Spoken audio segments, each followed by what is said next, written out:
every time a hero from the DC universe commits a crime, they always seem a tad more personal, making those crimes feel a bit more redeemable. But that's not how justice works. I'm Adam Andrews with Top 10 Nerd, and this is the top 10 DC Comics superheroes who should be in prison. Number 10, Huntress. Huntress, aka Helena Bertinelli's mission began as a vendetta to take out those who had taken out her parents. Before she became Huntress, Helena's father was the leader of the Bertinelli crime family when both he and his wife were assassinated as a part of an organized hit. Following this incident, Helena would then set into motion a long-term plan for her revenge by undergoing intense training in Italy. So basically, this hero was the daughter of a crime boss, and since he was taken out due to his criminal behavior, she decided that she was going to get revenge on the criminals who took out her criminal father. But she's a hero, and don't get it twisted. Number 9, Raven. Slaying of what might be dozens if not hundreds of people, brainwashing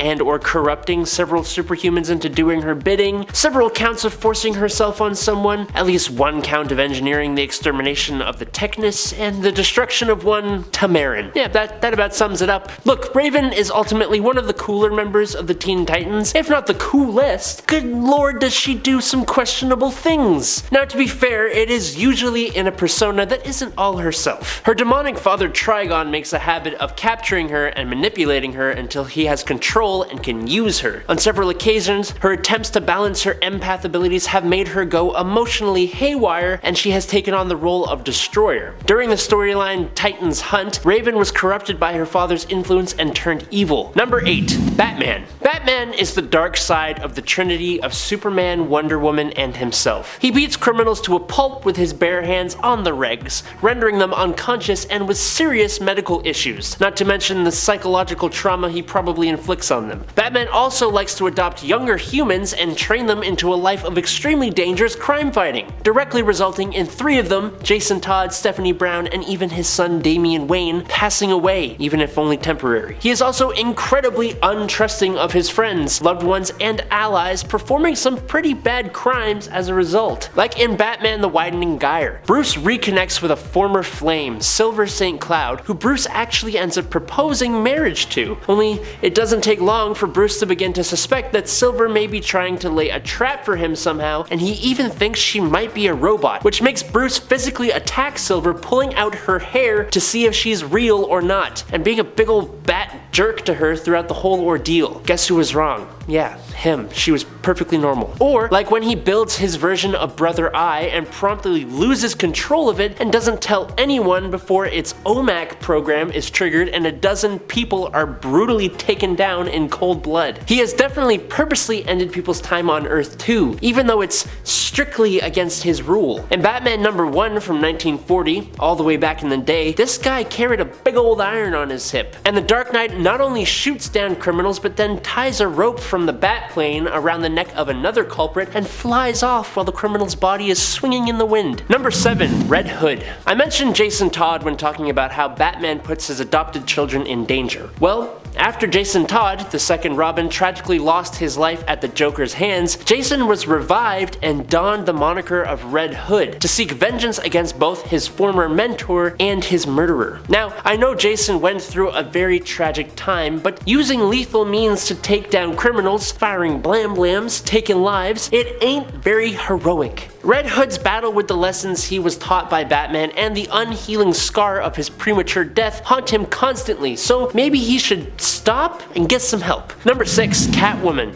Sometimes she plays the role of a villainous cat burglar, but Selina has also proven herself as a capable hero, and has helped Batman keep the streets of Gotham safe from criminals such as herself. Literally one of the best cat burglars in the world who just enjoys doing it, so much so that she still does it after she helps Batman keep Gotham safe. But her crimes don't stop at robbing innocent people of their possessions. In Catwoman Volume 3 number 16, after Black Mask terrorizes Catwoman and her family with one highly horrible act, he prompted the cat to kick Black Mask off of a balcony. And then when it's revealed he survived, she eventually shoots Black Mask in the dome. Number 5. Zatanna. Zatanna is commonly known to abuse her abilities for her own brand of justice or even personal gain. She might mutter a small spell against someone she dislikes or finds annoying, and she actually uses her own abilities as stage magic and charges people to come and see her, which is a load of baloney if you ask me. But going from that to Zatanna actually lobotomizing the villain known as Dr. Light in Identity Crisis, that's pretty immoral. And then pretty much right after, Batman returned to the Justice League Watchtower to find what Zatanna and the other heroes who supported her were doing. Instead of trying to explain the situation to him, Zatanna instead wiped Batman's memory of the incident. A villain is a bit more understandable, but when she does it to another member of the League, that doesn't do it for you though. I've got one better. There is a story where Zatanna tries to cast a spell to create a perfect boyfriend for herself. Weird,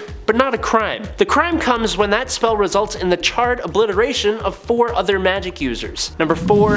Hal Jordan. There was this one big thing that happened with Hal Jordan that I think should be kind of not looked over. Hal Jordan went insane after the destruction of Coast City, his former home. He traveled to Oa, the home of the Guardians of the Universe, and he took out 2 of his closest allies and most of the Guardians. While these actions were later retconned to be the result of an ancient fear manifestation called Parallax possessing Jordan, the deaths remained consistent. Maybe he could plead insanity or something? Now, thanks to the whole Dark Knight's metal thingy, you can totally just not count this as continuity if you want to, which is the dumbest thing I've ever heard, but it happened. Number 3. Wally West. Of all the Flashes, Wally West is likely the most human, which means he has a lot of bad things happen to him, but it also means he makes a lot of mistakes. Crimes, some could say. In Mark Waid's run on The Flash, specifically issues 86 to 90, Wally receives a subpoena because he is being sued for negligence after defeating Razor at a shopping mall, resulting in a woman named Allison Armitage losing her legs. He's heartbroken, but she ain't forgiving him because nothing's gonna bring her legs back. That one was a bit more accidental, so that makes it a bit better,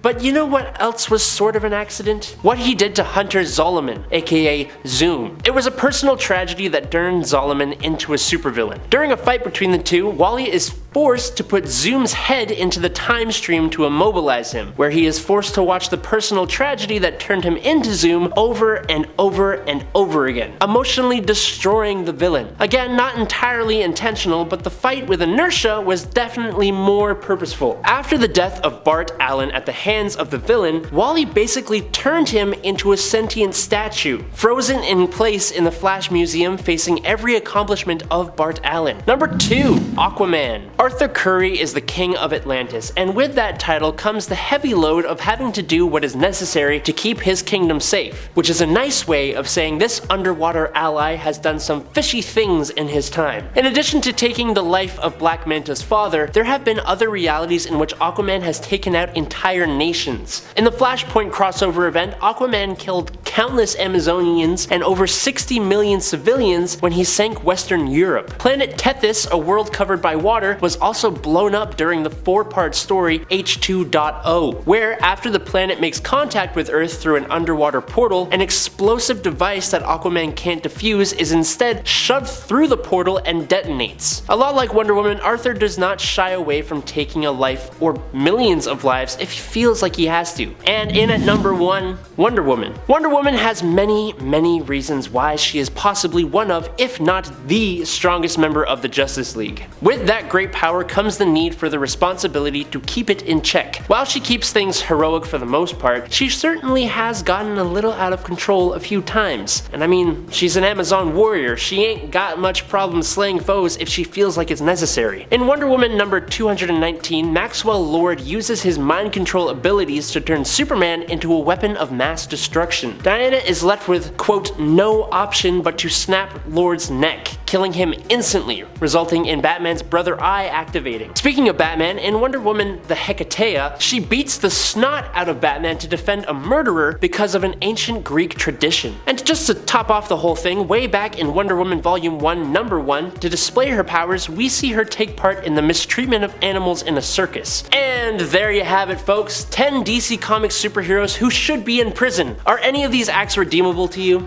Let me know your thoughts down below, and don't forget to like and subscribe here at Top 10 Nerd for more nerdy content. Check me out on the gram, and until next time, peace out, nerds.